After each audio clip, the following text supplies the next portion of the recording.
여러분, 최근 코스피와 미국 기술주 시장이 크게 흔들리면서 계좌 열어보기가 두려우신 분들 많으실 겁니다. 하루가 다르게 파란불이 늘어나는 계좌를 보면 누구라도 불안할 수밖에 없습니다. 지금이라도 다 팔아야 하나, 더 큰 하락이 오는 건 아닐까, 이런 생각 너무나 자연스럽습니다. 하지만 오늘 제가 꼭 말씀드리고 싶은 핵심은 단 하나입니다. 하락장은 시장이 끝나는 신호가 아닙니다. 오히려 장기 투자 과정에서 반드시 반복되는 아주 정상적인 과정입니다. 그리고 진짜 자산 격차는 상승장이 아니라 바로 지금 같은 하락장에서 어떻게 행동하느냐에 따라 벌어집니다. 오늘 영상 끝까지 보시면 하락장을 바라보는 여러분의 시각이 완전히 달라지실 겁니다.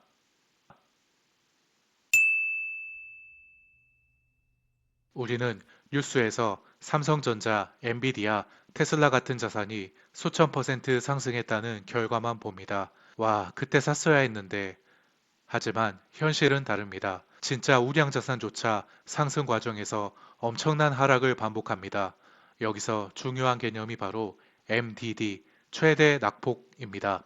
즉, 고점 대비 얼마나 크게 하락했는가를 의미합니다.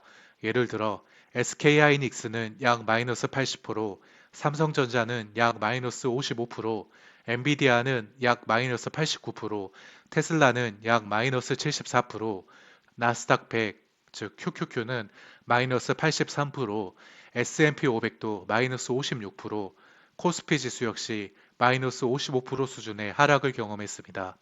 이 말은 무엇일까요? 우리가 부러워하는 높은 수익률 뒤에는 반드시 엄청난 구간이 숨어 있었다는 뜻입니다. 즉, 큰 수익은 큰 변동성을 견딘 사람의 대가의 가능성이 높습니다. 좋은 자산은 하락이 없는 자산이 아니라 하락을 반복하면서도 결국 살아남는 자산입니다. 그건 과거 금융위기 때 이야기 아닌가요? 아닙니다. 최근 1년만 보더라도 주요 우량 자산들은 여전히 반복적인 하락을 경험했습니다.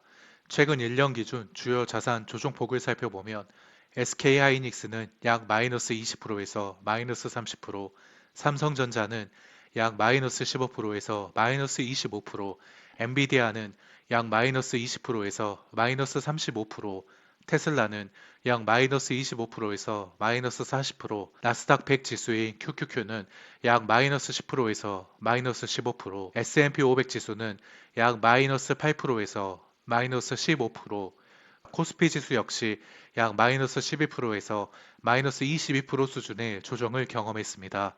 이 수치를 보면 분명합니다.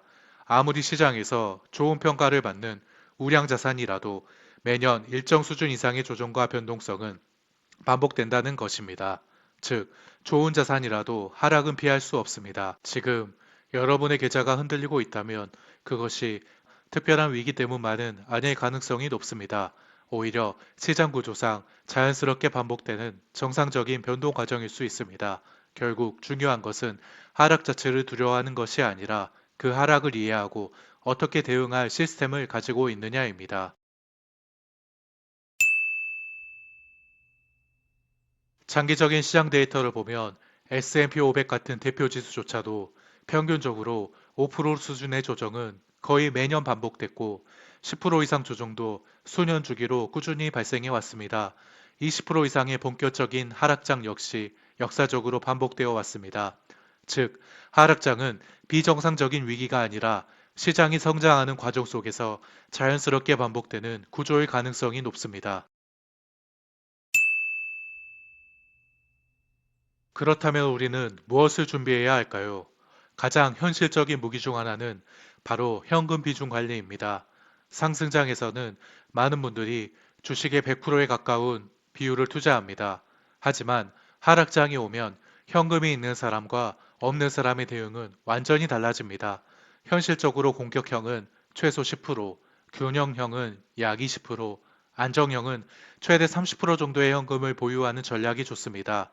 왜냐하면 현금은 하락장에서 기회를 살 수 있는 선택권이기 때문입니다. 그리고 동시에 멘탈을 지키는 방어 자산이기도 합니다. 하락장에서 가장 흔한 실수, 바로 기준 없는 물타기입니다.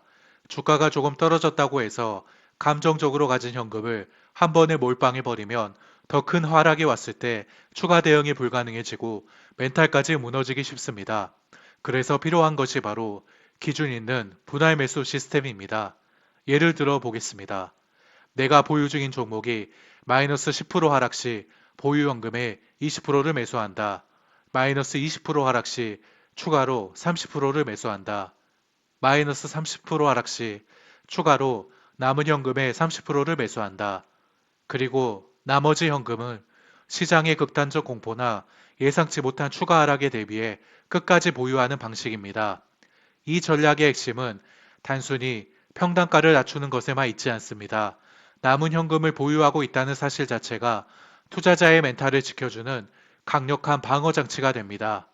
왜냐하면 현금이 남아있는 사람은 시장이 더 하락하더라도 아직 대응할 수 있다는 심리적 여유를 가질 수 있기 때문입니다. 반대로 현금을 모두 소진한 투자자는 추가 하락 시 공포가 극대화되며 결국 가장 좋지 않은 시점에 손절할 가능성이 높아집니다. 즉, 분할 매수의 본질은 수익 극대화뿐 아니라 하락장에서 살아남기 위한 심리적 생존 전략이기도 합니다. 핵심은 언제나 같습니다. 감정이 아니라 시스템으로 투자해야 합니다.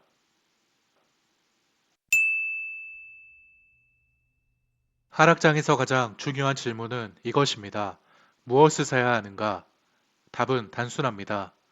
회복 가능성이 높고 장기적으로 시장에서 살아남을 가능성이 높은 핵심 우량 자산에 집중해야 합니다. 즉, 시장 전체를 추종하는 대표 지수 자산이나 현재 시장을 주도하는 대형 우량주, 글로벌 경쟁력을 가진 핵심 산업군 중심으로 접근하는 것이 보다 현실적입니다. 예를 들자면 시장 전체 성장에 투자하는 지수형 자산, 글로벌 대형 기술주, 반도체, AI, 핵심 인프라 산업처럼 구조적 성장 가능성이 높은 분야, 이처럼 장기적으로 경제 성장과 함께 갈 가능성이 높은 자산군이 중요합니다.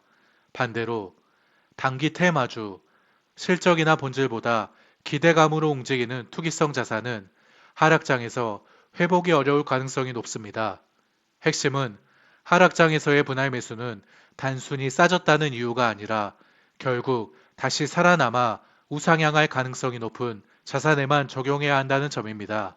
즉, 좋은 가격보다 중요한 것은 좋은 자산입니다. 결국 하락장은 투자자를 두 부류로 나눕니다. 공포의 시장을 떠나는 사람, 그리고 구조를 이해하고 기준을 지키며 계속 모아가는 사람. 시간이 지나면 이 둘의 자산 격차는 크게 벌어질 가능성이 높습니다. 여러분, 중요한 것은 하락을 피하는 것이 아닙니다. 하락이 와도 살아남는 시스템을 만드는 것입니다. 현금 비중, 분할 매수 기준, 우량 자산 중심 투자, 그리고 멘탈 관리. 이 네 가지가 장기 투자 성패를 결정할 가능성이 높습니다. 반드시 기억하세요. 우량 자산의 본질은 흔들리지 않는 자산이 아니라 흔들려도 결국 살아남는 자산입니다. 오늘 영상이 도움이 되셨다면 구독과 좋아요 부탁드립니다. 다음 영상에서도 더 현실적이고 실전적인 투자 인사이트로 찾아오겠습니다. 감사합니다.